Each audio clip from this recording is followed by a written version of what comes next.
उसके लिए पार्टी के सभी चुने हुए प्रतिनिधि उनके साथ हैं, संगठन के सभी पदाधिकारी उनके साथ हैं। हम एकजुटता के साथ इस चुनाव को लड़ेंगे और पूरे देश का इतिहास बनाएंगे।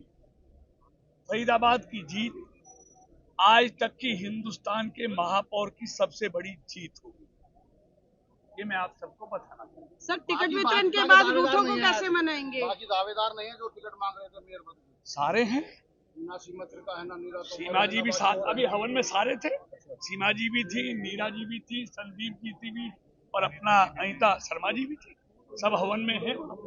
लेकिन यहाँ थोड़े लोग अंदर जाएंगे। जिनको टिकट नहीं मिली है उन रूठों को कैसे मनाएंगे? कोई नहीं रूठा हुआ, सब पार्टी के समर्पित कार्यकर्ता हैं। सब एक मन से, पूरे मन के साथ 46 के 46 भारतीय जनता पार्टी के जो प्रत्याशी हैं उन सब के लिए हर कार्यकर्ता जी जान से जुटेगा और महापौर के लिए सब मिलकर पूरी ताकत लगाएंगे और इतिहास बनाएंगे। किससे मिलेगा? असंतुष्टों से, कांग्रेस से या निर्दलियों से? मैदान खाली है। आज कांग्रेस के टिकट ऐसे बांटे जा रहे हैं कि आप देखोगे, अब देख रहे हो सोशल मीडिया पे कि खाली भरा नाम भरो ले जाओ, एक एक के साथ फोटो।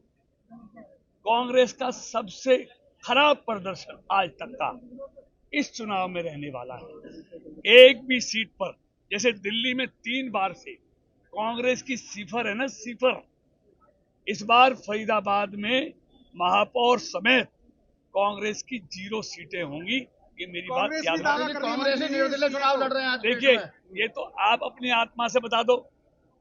आज से बुरी हालत कांग्रेस की मैंने अपने राजनीतिक जीवन में नहीं देखी। लेकिन वो जिसको टिकट फेंक रहे थे और टिकट लेने वाला नहीं था, टिकट की बजाय वहां पर आजाद लड़ने को तैयार हैं लोग, आजाद लड़ रहे हैं। ये नौबत कांग्रेस की आ गई उसके कुकर्मों के कारण। वो कह रहे हैं कि ईवीएम अगर बदल रहे हैं तो नतीजे कुछ और ही होंगे। देखिए, दिल्ली में जब आप पार्टी जीती तब केंद्र में किसकी सरकार थी? बीजेपी की सरकार थी। तब ईवीएम पर दोष नहीं मोड़ा। लोकसभा में 5-5 सीटें जीते, तब एक भी बयान ईवीएम पे नहीं आया। पंजाब में आप पार्टी जीती, तेलंगाना में कांग्रेस, कर्नाटक में कांग्रेस, हिमाचल में कांग्रेस जीती, तब ईवीएम पे सवाल नहीं उठाया। लेकिन जब जब ये हारते हैं तब ये ईवीएम को दोष देते हैं, इनको अपने कर्मों को दोष देते हैं। कांग्रेस के प्रत्याशी भी पूरे नहीं हुए कई जगह। कांग्रेस कहीं है ही नहीं। कांग्रेस की सबसे बड़ी दुर्दशा इस चुनाव में होने वाली है।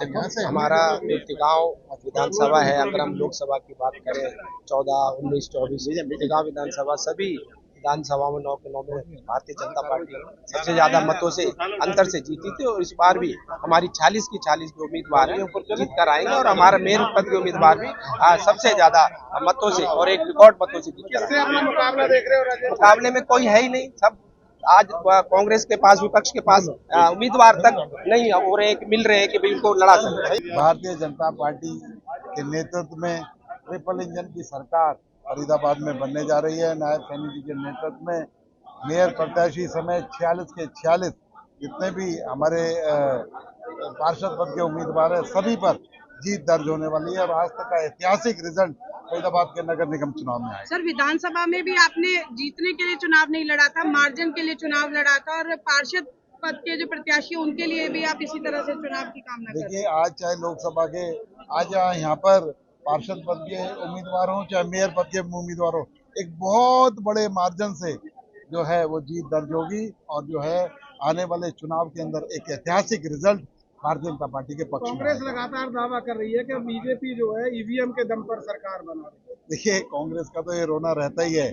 अभी वहां पर उत्तराखंड के अंदर नगर निगम के चुनाव बैलेट पर कराए थे, तभी भी थंपिंग मेजोरिटी से भारतीय जनता पार्टी वहां पर जीती थी।